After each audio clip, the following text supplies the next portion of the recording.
విభిన్న ప్రతిభావంతుల అభివృద్ధి సంక్షేమానికి కూటమి ప్రభుత్వం కట్టుబడిందని రాష్ట్ర సాంఘిక సంక్షేమ శాఖ మంత్రి డోల బాలవీరాంజనేయ స్వామి తెలిపారు. మార్కాపురం పట్టణంలోని సౌజన్య ఫంక్షన్ హాల్లో జిల్లాలోని విభిన్న ప్రతిభావంతులకు ఉచిత 3 చక్రాల స్కూటర్ల పంపిణీ కార్యక్రమంలో ఆయన ముఖ్య అతిథిగా పాల్గొన్నారు. ఈ సందర్భంగా మంత్రి మాట్లాడుతూ రాష్ట్ర వ్యాప్తంగా ఈ కార్యక్రమం కింద 17.5 కోట్లతో 1750 మందికి వీటిని అందజేస్తున్నట్లు వివరించారు. మార్కాపురం జిల్లాలో మొదటి విడతగా మొత్తం 40 స్కూటర్లను అందజేస్తున్నట్టు తెలిపారు.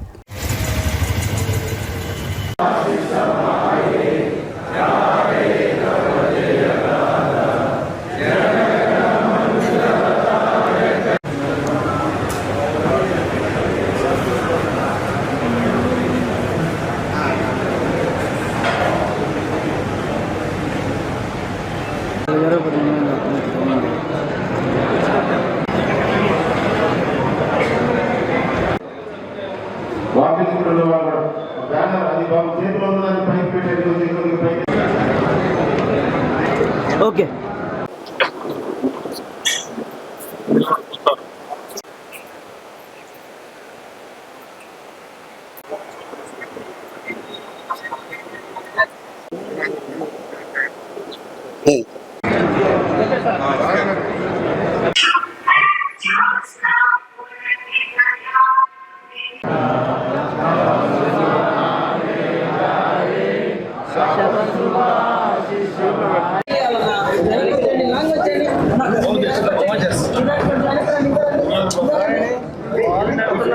ఎంబీఏ చేశారంట.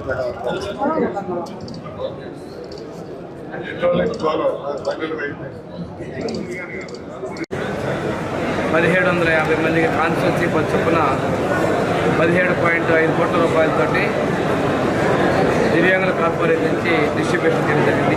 ఈరోజు కొత్తగా ఏర్పడిన మార్కాపురం జిల్లాలో జిల్లా కలెక్టర్ గారు, మా శాసనసభ్యులు నారాయణ రెడ్డి గారు, నరసింహారెడ్డి గారు, అశోక్ రెడ్డి గారు మరియు రిక్ష గారితో సంవత్సరంలో ఈ కార్యక్రమం చేపట్టడం జరిగింది. పేదలపై దివ్యాంగులకి మా ప్రభుత్వం ఎప్పుడు కూడా అండగా ఉంటుంది.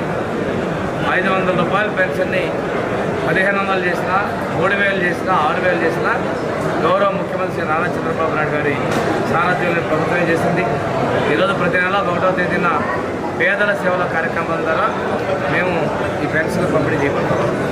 భారతదేశంలోని అత్యధిక మొత్తంలో 6000, 15000 ఇస్తున్నటువంటి ప్రభుత్వం ఆ ప్రభుత్వం తెలియజేస్తుంది.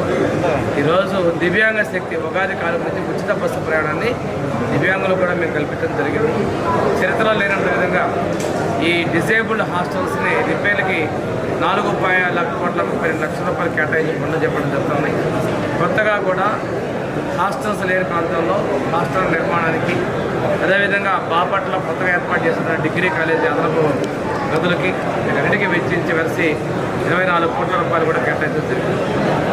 ప్రభుత్వం డిసెంబర్ 3వ తేదీన అంతర్జాతీయ దివ్యాంగ దినోత్సవం ప్రకటించిన విధంగా దివ్యాంగ శక్తితో పాటు అదే స్థానిక సంస్థల్లో నామినేటెడ్ పోస్టులు, అదేవిధంగా గ్రౌండ్ ఫ్లోర్లో వాళ్ళకి హౌసెస్ కేటాయించడం, ఇలాంటి సంక్షేమాలు కట్టుబడడం. బాపట్ల డిగ్రీ కాలేజ్ ఏర్పాటు. ఈరోజు విజయవాడలో మనకి విశాఖపట్నంలో పారా స్పోర్ట్స్ స్టేడియం, అదేవిధంగా మనకి centre for resource and disabilities కోసం విశాఖపట్నంలో సిఆర్సీ సెంటర్ని, ప్రతి జిల్లాకి కూడా ఒక దివ్యాంగ భవనాలను, ఇవన్నీ కూడా ప్రభుత్వం చెప్పిన విధంగా తీసుకొని వెళ్తున్నాం. ఈరోజు దాదాపుగా 300 పోస్టులు దివ్యాంగ బ్యాక్లాగ్ పోస్టులు కూడా భర్తీ చేస్తున్నాం. నోటిఫికేషన్ చేయడం జరిగింది, ప్రాసెస్లో ఉంది. త్వరలోనే నియామకాలు అందించబడతాం. ఇంత పెద్ద ఎత్తున దివ్యాంగుల కోసం పనిచేస్తుంది మా ప్రభుత్వం. అంతేకాకుండా మన కలెక్టరేట్స్ వాటిలో కూడా వారి కోసం లిఫ్ట్లు ఇలాంటివి ఏర్పాటు చేస్తున్నాం. ప్రత్యేకమైనటువంటి టాయిలెట్స్ కూడా ఉండే విధంగా చర్యలు తీసుకుంటున్నాం. ఈరోజు దివ్యాంగ సంక్షేమానికి మాకు